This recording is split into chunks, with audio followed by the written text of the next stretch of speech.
welcome to our vlog! As part of our trip to Hanoi, we decided to take a one-night, two-day cruise around Cat Bar. It involved cycling, it involved eating great food with new people, and of course, sailing around these beautiful islands that inspired the films of Avatar. Stay tuned and we'll tell you all about it.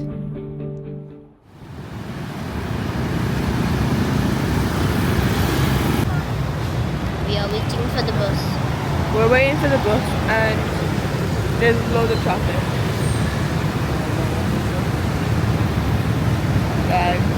If you're wondering why it looks different, we're in Vietnam now. Yeah, we're in Vietnam now and we're gonna go, what cruise is it called? Venician Cruises. For 2 days. And we're gonna go kayaking, cycling, You can jump swimming. off the boat, violin and lesson. I think it's might be it, I don't know.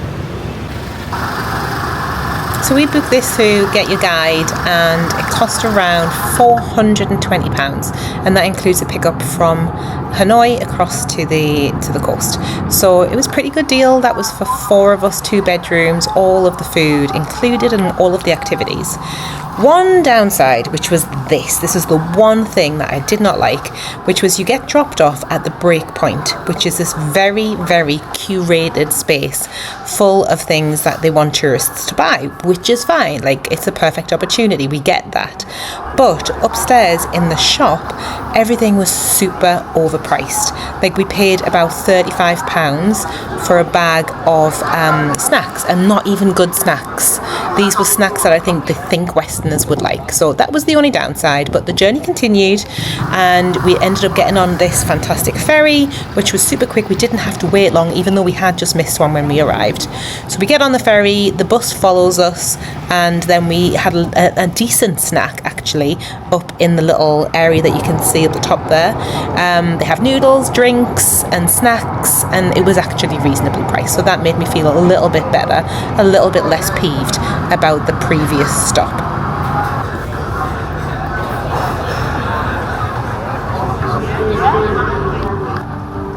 Okay, and then we arrived. This place is beautiful, and as you can see, when you first get there, there's quite a lot of boats and different tour groups going on different boats. We didn't know what to expect. We had no idea. Our bus had been quite full, so our guide Ty took us across onto this little tender which took us to the boat. Now our group ended up actually being split into 2, and we, I think, got the luckier side. So there was us and 3 other couples. It was a lovely boat. The guide was fantastic, the staff were all super friendly, and obviously they were quite open to having the kids on there, which was great, because you could have easily ended up with a boat that was less family friendly or like more there to party, but ours wasn't. So I think that worked out really, really well. The boats are simple. There's, they are like river cruise boats, so there's nothing flashy about them, though they are like luxurious, and you'll see the bedrooms in a minute. It was really, really nice, well maintained, and as you'll see shortly, the food is fantastic. So we definitely recommend Venician Cruises. Like I said before, this was booked through Get Your Guide.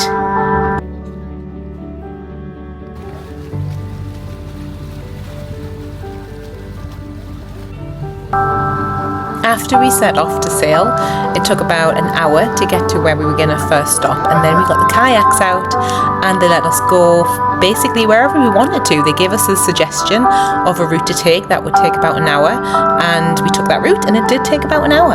And so we definitely recommend probably listening to the guides when it comes to that, but you do have pretty much free reign to go wherever you want. There were some people who were going into underground little caves. We weren't as daring with the kids because we didn't know where we would end up, so we just had a great time paddling around all of the islands. And as you'll see in a second, the girls' main priority was to get back to have some time jumping in off the side of the boat. So if you like adventurous, you can absolutely do that, or if you just want to chill, you can do that too. You don't even have to go out on the kayaks, to be honest, but it definitely was one of the funnest parts for us.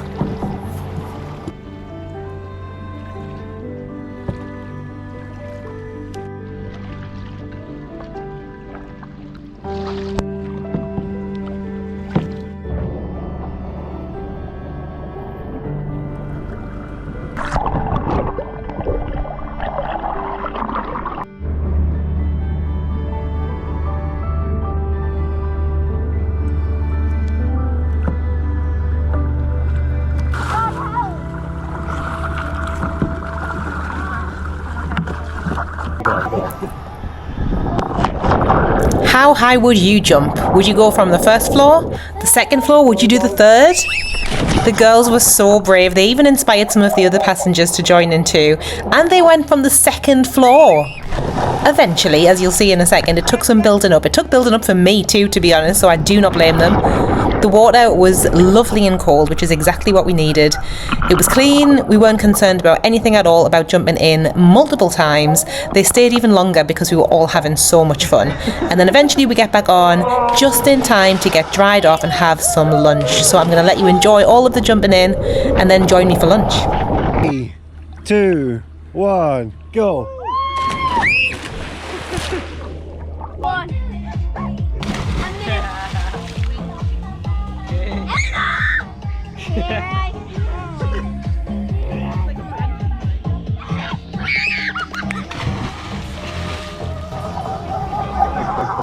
Okay, back on board, a nice dry off, and we'll go and sit down and enjoy what ended up being a huge amount of food. And as you all know, we very much travel to enjoy different foods as well as the culture. So to have such a great dish served up on a boat where we couldn't even figure out how they were doing it and preparing it all was really, really not what we were expecting. So we started off with happy hour cocktails, then went and sat down in the shared dining room, and as you can see, there was loads of food. So these were kind of fried fish. It was heavy on the seafood, but you could absolutely express an interest in having different food before you boarded. They asked us for our dietary preferences. So there was chicken, seafood, there was veggie options.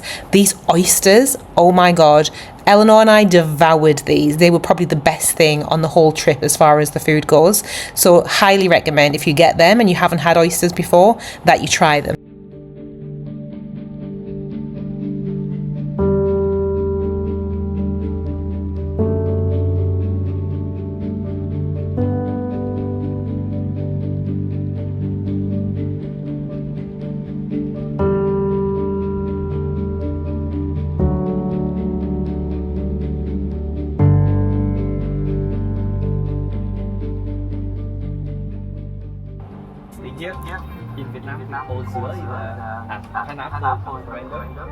This was a total bonus. We weren't expecting it. It was a little mini cooking class run by our guide, and he showed us how to make summer rolls, which were delicious.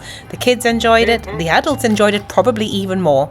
We all took our own choice of what we wanted inside.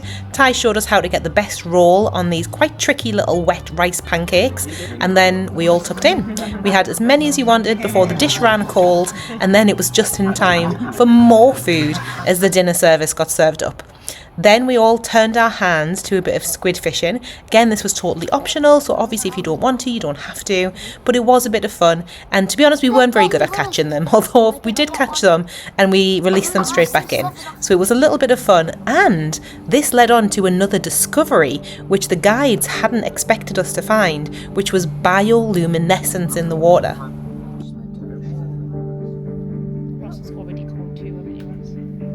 I've sort of caught one. Wait, there's loads over there?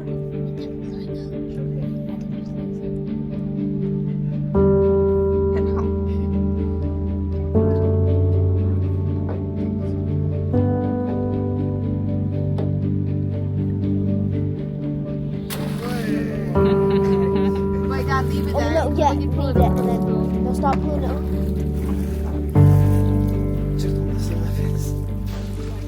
There we go.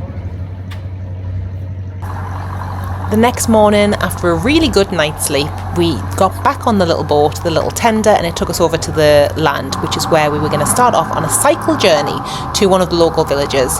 Now, as you can see, pretty much everybody was doing the same thing, so there's a lot of boats gathered there in the morning and a lot of little boats taking you into the land, which meant there was a bit of a backlog. We didn't wait long though, probably only 10 minutes to get onto the land. Then there's a huge line of bikes of all different shapes and sizes, so you choose one that suits you for your height, and off you go. You can get helmets, although they seemed fewer in supplies, and we went without.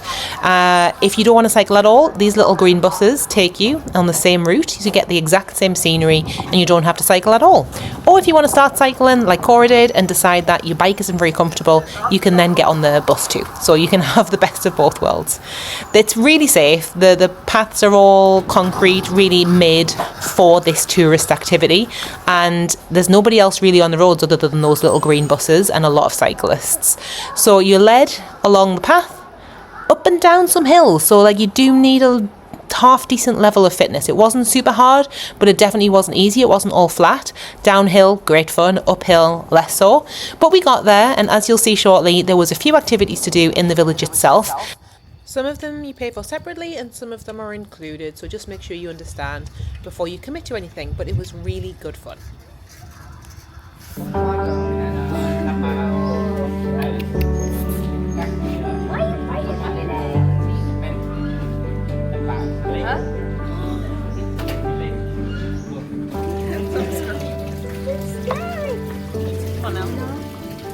I'm not putting my whole leg in it, man.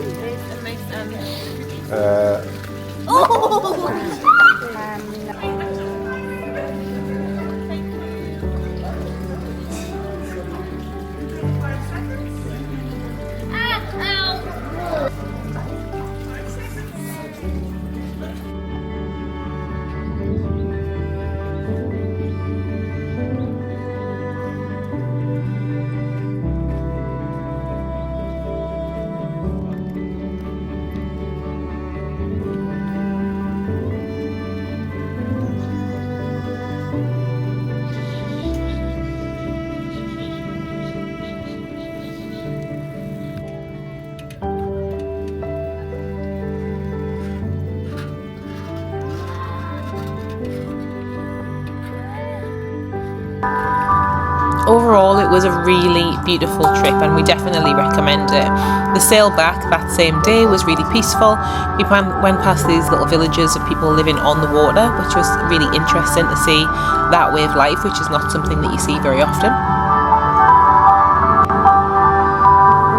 If you asked me to name any downsides, I honestly would struggle. Other than that one tourist trap on the way in, it was such an amazing trip. So really highly recommend. If you like being on the water, you like kayaking, you like meeting new people, good food and beautiful scenery, then this is definitely a trip you should add to your list when you're visiting Hanoi.